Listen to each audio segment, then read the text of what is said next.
welcome back to MarketBeat's YouTube channel, where we bring you the latest financial news and analysis to help you make informed investment decisions. I asked MarketBeat contributor Thomas Hughes to meet with me today to discuss a few dividend stocks that might be worth adding to your portfolio.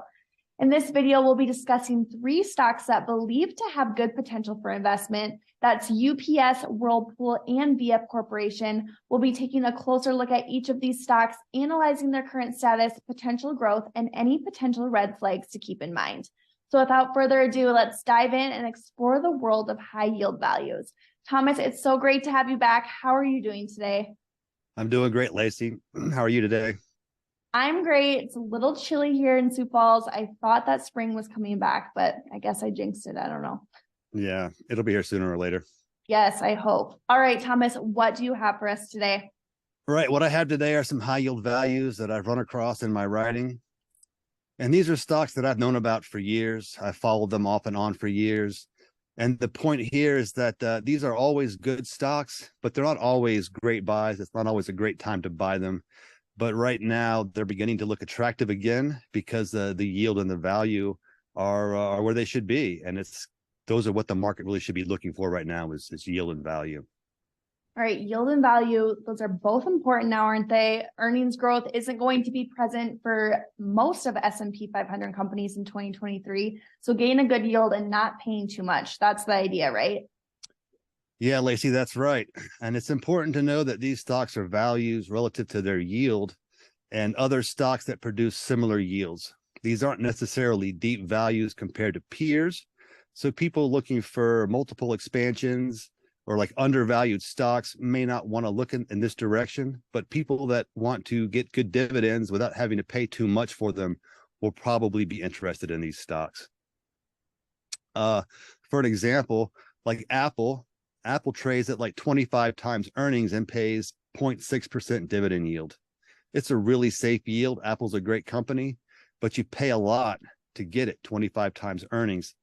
Some of these companies, you'll pay 10 times earnings and get a 5% yield. And that's a big difference. All right, let's talk about the stocks you have for us today. I know UPS is on your list. Let's jump into that one. What is the current status with UPS? Yeah, UPS isn't super cheap. It's trading at 16 times earnings, which is just a little bit above the S&P 500 right now. But the yield is 3.5% and double the S&P 500. So that is an attractive yield in my opinion. All right, but UPS gave a sour outlook, didn't it? That's not good for share prices, is it? I don't know. No, it's not really good for share prices, but that's helping the value and the yield. And we have to remember that this is a solid blue chip operator. And it's not so much the company's ability to perform that's the problem as it is the economy. UPS is doing fairly well inside of a bad economy. So it's the performance relative to expectations, the analyst expectations, that's hurting the stock right now. But eventually, the economy will come back and UPS is in a great position. And so the business will come back and the price of the valuation will improve. Hello, Lacey from MarketBeat here. You're going to want to check out this newest report from MarketBeat, hot off the press. It's the best high-yield dividend stocks for 2023. In this report, you'll learn which companies can form the foundation of a rock-solid income-generating stock portfolio. You'll also learn what to look for in dividend stocks and common yield traps that hold dividend investors back from long-term success. Subscribers to MarketBeat All Access have access to this report completely free. If you're interested in getting in on this, all you have to do is click the link I've included in the description below. All right, and you have Whirlpool on your list too, right? I do. Whirlpool is the world's 4th largest appliance manufacturer, #1 outside of China. Its products are listed in the top 10 for consumer categories, and they often have 3 or 4, or even 5 products in each of those lists. So this is a really well-established blue chip company. Is that enough to keep the market interested though, Thomas? It might not be, but that helps to make it a bargain. When the market's not wowed by a company and not everybody is trying to flock into it, the price multiple will reflect it. And Whirlpool is one of those stocks that it's trading at 10 times its earnings and it pays 5%. That is a huge yield at a good price. Yeah, that is a high yield, but are there any red flags that we need to be looking out for? Not really. There is some debt, but not too much. The company's leverage is low. The payout ratio is low. It's got a history of growth. Plenty of cash on the balance sheet. The business is solid. There may be some ebb and flow with the housing market and whatnot, but every time somebody does or decides not to move into a new house, they're going to probably upgrade their old house. So there'll be some give and take in the business. But I think that it's in a pretty good shape.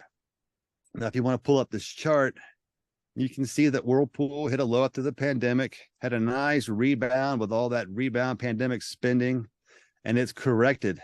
And now it's back at rock bottom prices above a zone of support. And I think this is a great buying opportunity for long-term investors. So what about VF Corporation? Didn't they just cut their dividend? VF Corporation did just cut their dividend, and that was a surprise to me, at least. It's possible that I was putting too much faith in the dividend king status. I thought that they would it's an important thing for them to maintain the dividend. I thought that they would work really hard to try and do that. If you look at the chart, though, you can see that the market was kind of pricing that in. And so when they actually announced the cut, it didn't have that big of an impact on the prices. It was kind of a surprise. That was a surprise as well. So why is that, Thomas? And honestly, why wasn't the market more shocked about that? Well, the payout ratio had gotten out of whack. They've been increasing the dividend for 49 years up until this past year. So they were paying out quite a large amount of earnings. And then the post-pandemic letdown and inflation was just cutting into earnings. And it had just gotten to the point where it was too difficult for them to pay and maintain dividend safety and a healthy balance sheet. So what they've done is they right-sized it. And I think that was a good move. Right. But how is that possible, that being a dividend cut being good news, Thomas? Well, it usually isn't. But like I said, it was kind of telegraphed for a while. And I mean, like I didn't really, I should have paid more attention to the signs. So the market was kind of expecting it. And then when it happened, and they, like I said, they right-sized it. So now it's a more sustainable payout, and it still pays 4.4%, which is a pretty high yield.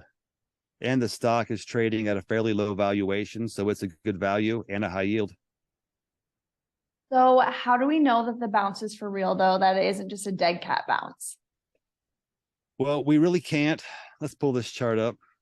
We really can't know that it's not a dead cat bounce, but the chart looks pretty overextended. You can see up here when inflation starts cutting into the bottom line, the market starts selling off because obviously some people are seeing risk of a dividend cut happening. But down here, the stock is overextended. The sell-off has gone too far. The indicators show strong support at this level. So at the very least, we'll get a little bit of a rebound and then maybe some sideways trading. Best case scenario, there could be a reversal. All right, Thomas, I appreciate you taking some time out of your day to share your analysis with us. Before we go, what's the one takeaway investors should grasp from this video? Well, when you're looking for a stock and you find a good company, it's not a one-time deal. You don't just find a company and say, hey, today it's a good buy, I'm going to buy it, and then you never look at it ever again. Investing is a lifestyle, and when you find a good company, you need to watch it and track it and understand, when is it a good buy? When is it a good sell? And over time, use those entry points and exit points to manage your position. All right, great insights, Thomas. You heard it here, everyone. All right, go ahead and be sure to subscribe to this channel if you haven't already and hit the notification bell while you're at it. Doing so will alert you when we release new videos with information that could affect your portfolio. If you stuck around until the end, go ahead and leave us a comment down below. I would love to continue this conversation with you. If you're one of the smart ones that has already taken advantage of our limited time offer on MarketBeat All Access, you can go ahead and exit out here. But if you're missing out and you haven't yet, you're going to want to tune in for just one more minute. MarketBeat All Access is the best resource available for you to stay ahead of the stock market game. No more worried about whether or not you're going to get in on a stock before it's too late. MarketBeat research and reports will keep you well prepared. We're offering our viewers a limited time discount of 50% off for a whole year of MarketBeat. All you have to do is click the link in the description below to get started. Thanks for joining me today, Thomas. I'll see you in the next one. Thanks, Lacey. See you next time.